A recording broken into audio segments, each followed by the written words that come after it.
नमस्कार and I welcome to study with Rama channel. तो आज हम लोग विलोम शब्द पढ़ने वाले हैं। जैसे अगर हम कहें सामान्य, सामान्य का विलोम क्या होता है? विशिष्ट। फुकाल, फुकाल का विलोम क्या होगा? अकाल या दुष्काल। हरफ, हरफ का विलोम क्या होगा? दीर्घ। श्यामा, श्यामा का विलोम क्या होगा? गौरी। हाफ, हाफ का विलोम क्या होता है? रुदन। हाफ का विलोम क्या होता है? रुदन। क्षर, क्षर का विलोम अक्षर। क्षर का विलोम क्या होता है? अक्षर। श्रद्धा, श्रद्धा का विलोम घृणा या अश्रद्धा होता है। श्रद्धा का विलोम क्या होता है? घृणा या अश्रद्धा।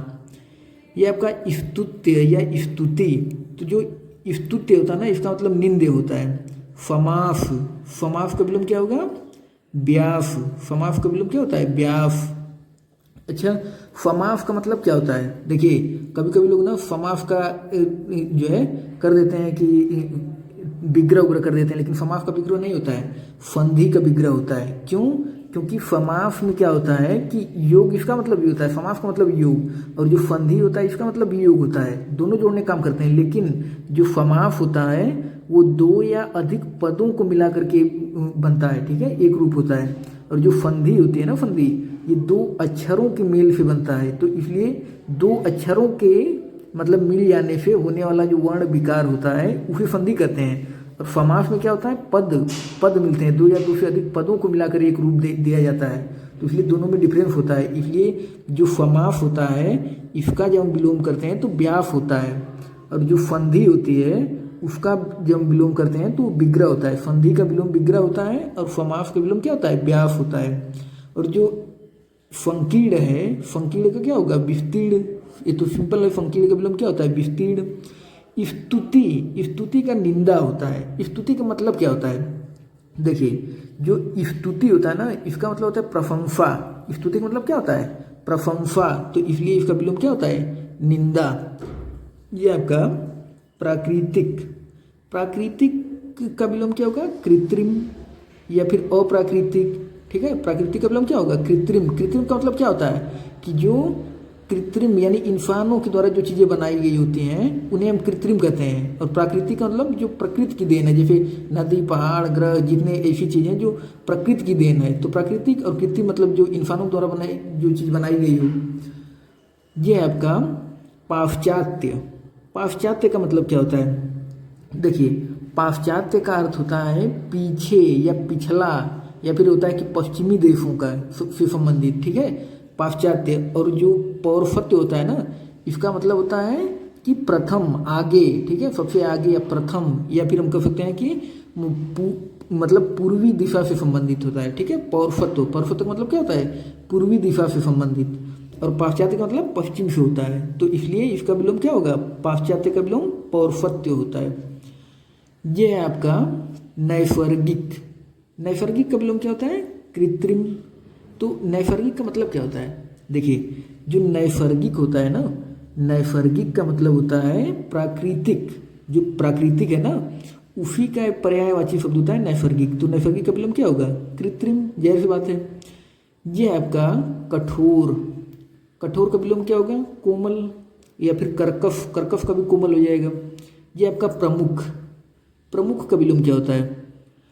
प्रमुख का विलोम होता है गौण। अच्छा, या फिर सामान्य। प्रमुख का मतलब क्या? सामान्य या फिर गौण। गौण का मतलब क्या होता है? जो अप्रासंगिक हो, अप्रधान हो, मतलब जो प्रधान न हो, अप्रमुख। एक तरह से आप कह सकते हैं सहायक जो होता है, ये होता है गौण का मतलब, जो प्रमुख न हो। ये आपका सुधा। सुधा का मतलब क्या होता है? देखिए जो सुधा है ना, ये अमृत की पर्यायवाची शब्द है। किसका? अमृत का पर्यायवाची शब्द है सुधा। अब अमृत का और पर्यायवाची होता क्या क्या है? जैसे पीयूष, अमी, फोम, ये सब अमृत के पर्यायवाची है। तो जब ये सुधा अमृत की पर्यायवाची हो गई तो इसका विलोम क्या होगा? बीफ या फिर हलाल। हलाल जो है ये बीफ का पर्यायवाची शब्द है। तो इसलिए हम बीफ कहें या फिर हलाल कहें या गरल कहें, गरल भी जो है ना ये बीफ का ही पर्यायवाची शब्द है। तो या गरल कहें या बीफ कहें, हलाल कहें, तो इसलिए सुधा का जो विलोम होगा क्या होगा? गरल या फिर बीफ या हलाल। ये आपका विशालकाय। विशालकाय का क्या हो जाएगा? जाहिर बात है क्षीणकाय या लघुकाय हो जाएगा विशालकाय का। व्यस्त, व्यस्त का विलोम क्या होगा? व्यस्त का विलोम होगा अव्यस्त या फिर अकर्मण्य। व्यस्त का विलोम क्या होता है? अकर्मण्य या अव्यस्त। वक्र, वक्र का मतलब होता क्या है? वक्र का विलोम क्या होगा? सरल या फिर ऋजु। तो वक्र का मतलब क्या होता है? वक्र मतलब होता है टेढ़ा, तिरछा या फिर कुटिल, ठीक है। तो इसलिए ऋजु, और ऋजु का मतलब क्या होता है? ऋजु मतलब होता है सीधा, सरल। तो इसलिए इसका विलोम क्या हो जाएगा? वक्र का ऋजु या फिर सरल हो जाएगा। ये आपका लिप्त, तो लिप्त का विलोम क्या होगा? निलिप्त या फिर अलिप्त। लिप्त का विलोम क्या होगा? निलिप्त या अलिप्त। ये आपका फांति, तो फांति का विलोम क्या हो जाएगा? अफांति या फिर क्रांति। ये फिर लोग पढ़ते हैं ना कि 1857 की क्रांति, तो क्रांति का मतलब क्या होता है? कि एक तरफ से जो विद्रोह हुआ, तो फांति का क्या हो जाएगा? क्रांति या फिर अफांति। ये आपका आधार, आधार का विलोम क्या होगा? लंब। ये तो ट्रिग्नोमेट्री में हर कोई पढ़ता ही है कि आधार लंब, तो आधार का विलोम क्या होगा? लंब। और देखिए आधेय भी हम कर सकते हैं, ठीक है, आधेय या लंब। ये आपका सौम्य, सौम्य का मतलब क्या होता है? देखिए जो सौम्य है ना, सौम्य का विलोम क्या होगा? सौम्य का विलोम होगा उग्र या फिर असौम्य। तो सौम्य का अर्थ क्या होता है? सौम्य मतलब क्या होता है?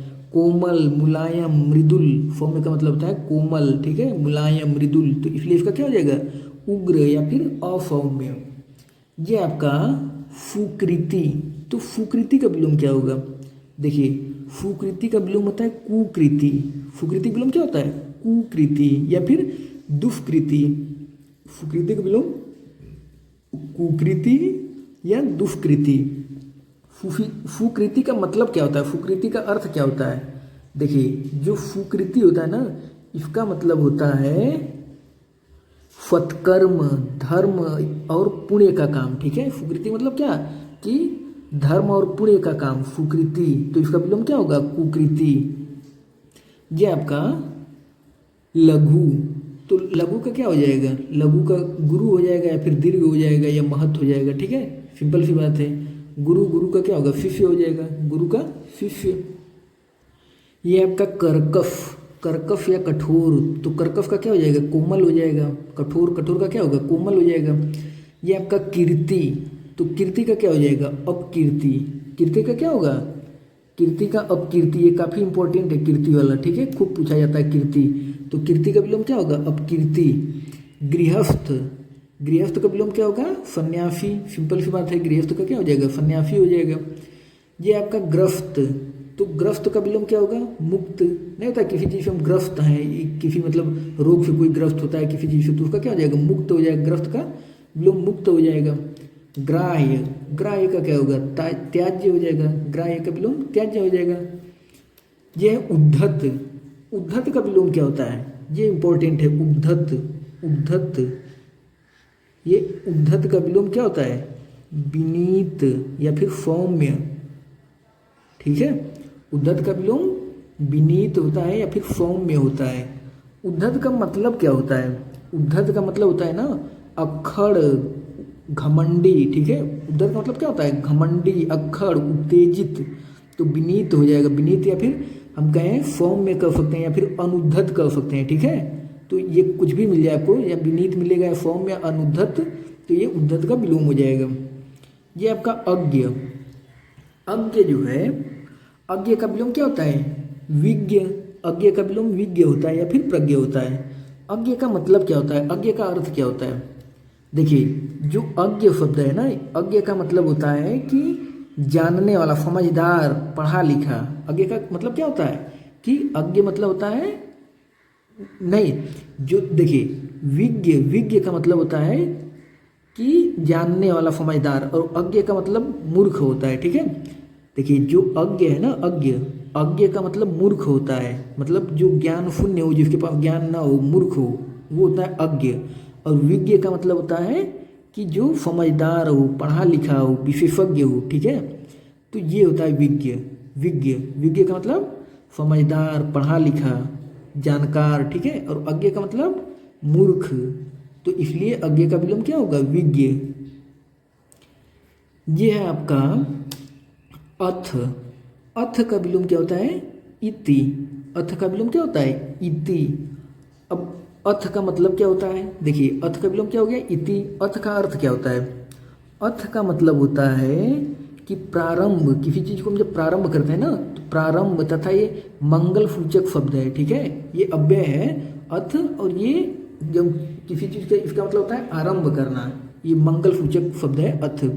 और इति का मतलब क्या होता है, देखिए इति का मतलब होता है अंत, ठीक है, समाप्ति। इति का मतलब क्या होता है, समाप्ति, इति का मतलब होता है। जैसे हम देखते हैं ना इत्यादि, तो जैसे नहीं इति फ्री, तो इति फ्री आता है ना, इति फ्री, इति फ्री का मतलब भी होता है समाप्ति या अंत।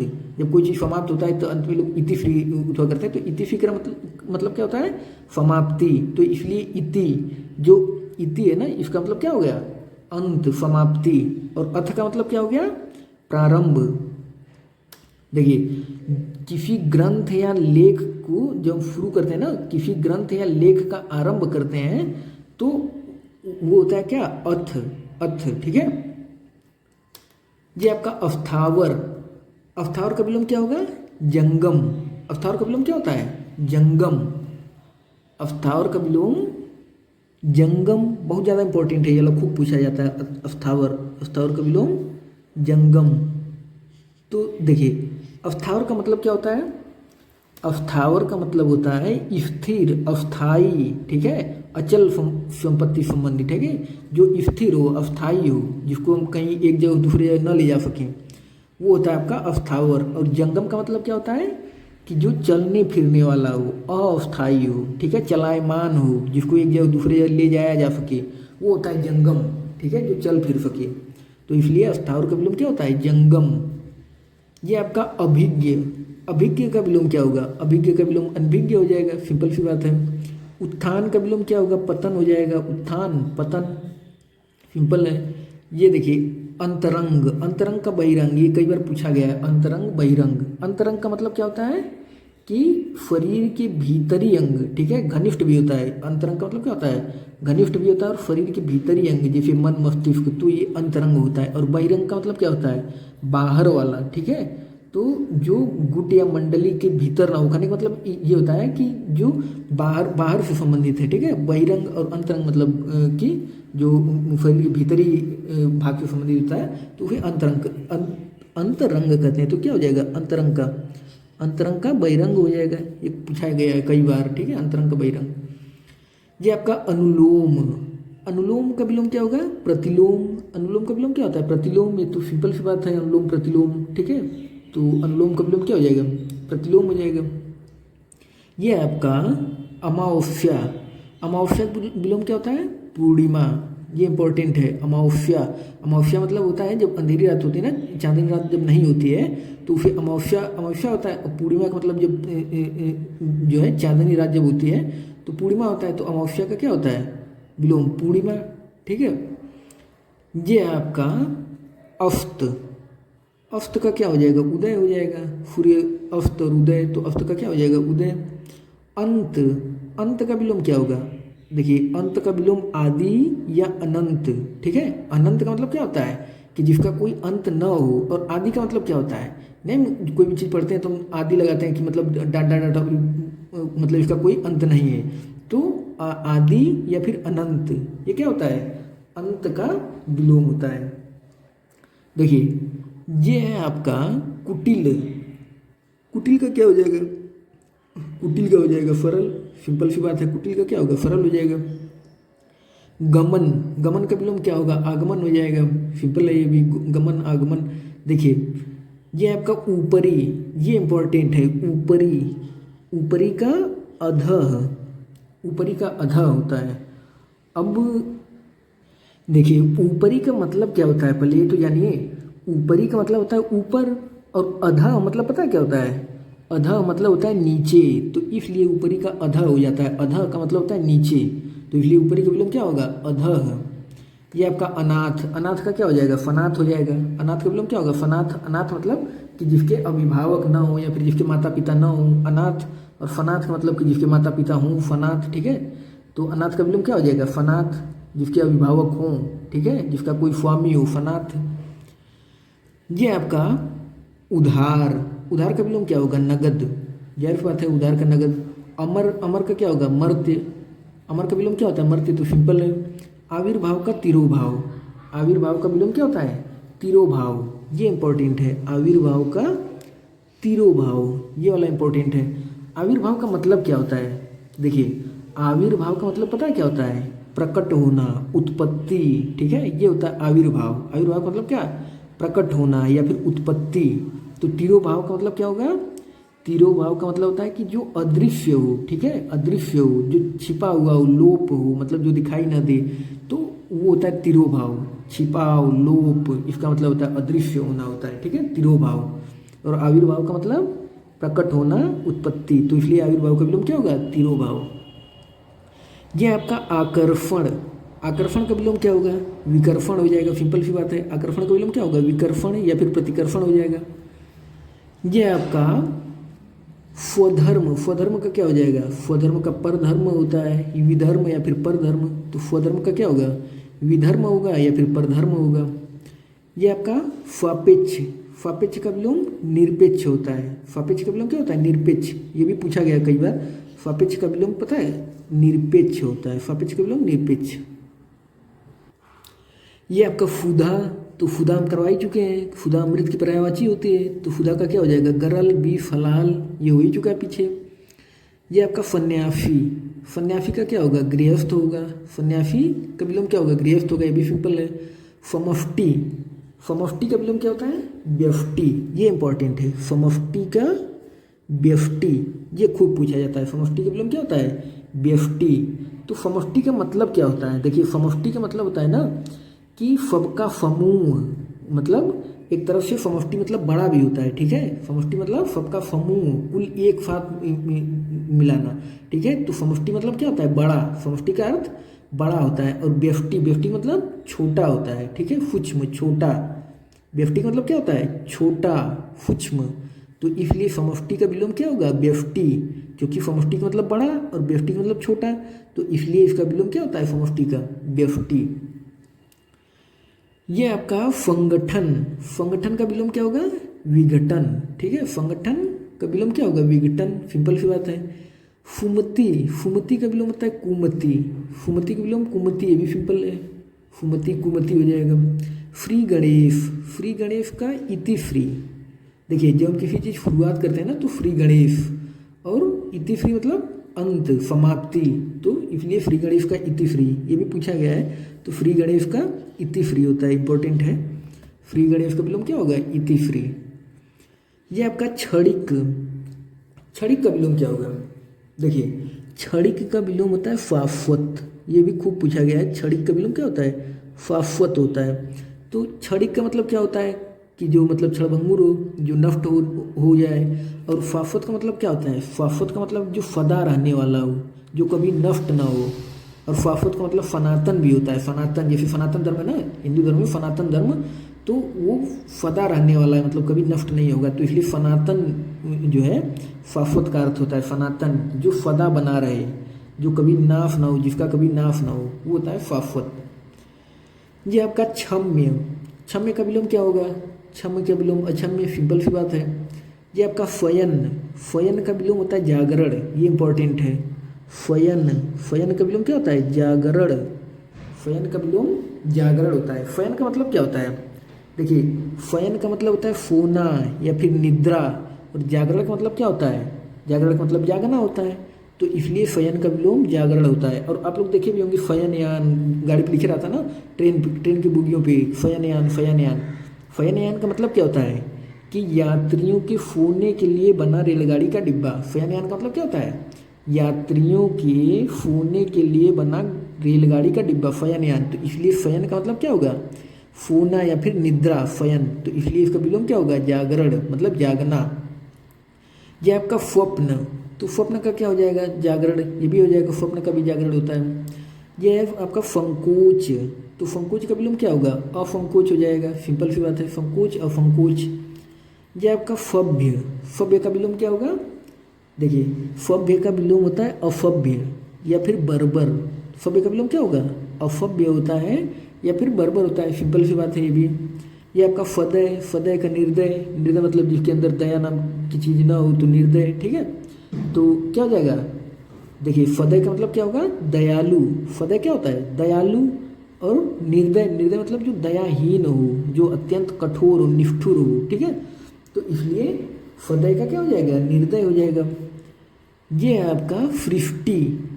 सृष्टि का विलोम क्या होगा, सृष्टि का विलोम होता है प्रलय। सिंपल सी बात है, सृष्टि का विलोम प्रलय या फिर संहार, ठीक है। तो सृष्टि का विलोम क्या हो जाएगा, प्रलय। ये आपका स्थूल। स्थूल का विलोम क्या होता है, स्थूल का विलोम होता है सूक्ष्म। स्थूल का विलोम क्या होगा, सूक्ष्म।